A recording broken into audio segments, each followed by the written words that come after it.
عقل سے روشنی حاصل کرو لیکن جذبے کے تحت حرکت کرو.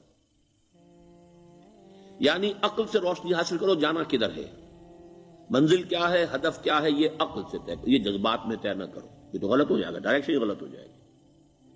لیکن جب طے کر لیا، عقل سے پہچان لیا، دس از دی آئیڈیل، دس از دی گول، یہ میرا مقصود ہے، اب عقل کو ذرا ایک طرف رکھ دو.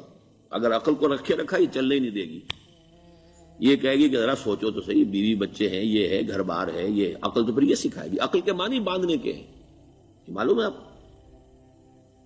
عقل کے معنی باندھنا. اقال جو یہ عرب لوگ اپنے سر کے اوپر یہ لگتے ہیں، اقال، یہ کیا تھا اصل میں؟ یہ عرب بدو جب ہوتا تھا، بدو وہ اپنے سر پر ایک رسی باندھ لیتا تھا کہ جہاں کہیں وہ اونٹ سے اترے گا وہ رسی اپنے سر پر سے کھولے گا اور اونٹ کا گھٹنا اس سے باندھ دے گا. ایک گھٹنا باندھ دیتا تھا تاکہ اب یہ اونٹ دوڑنے کے قابل نہیں رہا، 3 پاؤں سے اچک اچک کر، ادھر سے کوئی کیکر کا درخت ہے کچھ کھا لے گا، کہیں اور چلا جائے گا، دوڑ تو نہیں سکتا. اس رسی کو وہ اقال کہتے تھے. اب جب اس نے پھر چلنا ہے، سفر شروع کرنا ہے، وہ رسی اونٹ کے گھٹنے پر سے کھولی اور اپنے سر پر باندھ لی. یہ اقال تھا جو اب یہ سنہری اقال باندھے پھرتے ہیں بادشاہ لوگ. That is the basis of their اقال. اسی لیے حدیث آتی ہے کہ ایک بدو، ایک عرب باہر سے آئے، اونٹنی کو انہوں نے بغیر باندھے، وہ مسجد نبوی سے باہر حضور نے دیکھا کہ وہ اونٹنی کو انہوں نے باندھا نہیں، اس کا گھٹنا، اور وہ چلے آئے. حضور نے پوچھا کہ تم نے اونٹنی کا گھٹنا کیوں نہیں باندھا؟ انہوں نے عرض کیا کہ میں نے اللہ پر توکل کیا. تو حضور نے فرمایا یہ غلط ہے، اعقلھا ثم توکل، پہلے اس کو باندھ دو پھر توکل کرو.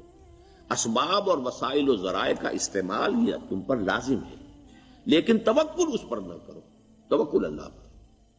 یہ ہے بیسک جو یعنی بیلنسڈ رائے ہے کہ آپ ایسے بالکل اسباب سے مستغنی ہو جائیں تب بھی غلط بات ہے.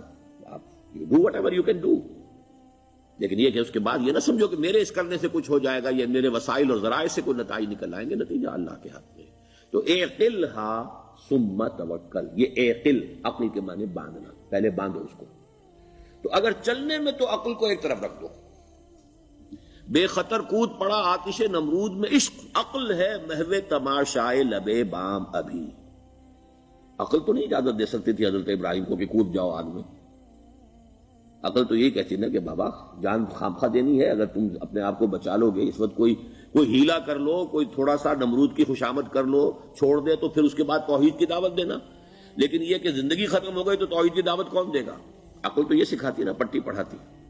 لیکن بے خطر کود پڑا آتش نمرود میں عشق، عقل ہے محو تماشائے لبے بام ابھی. عقل تو وہیں بیٹھی دیکھ رہی ہے کہ یہ کیا کیا اس نے، یہ جمپڈ، یہ شوڈ ناٹ ہیو جمپڈ.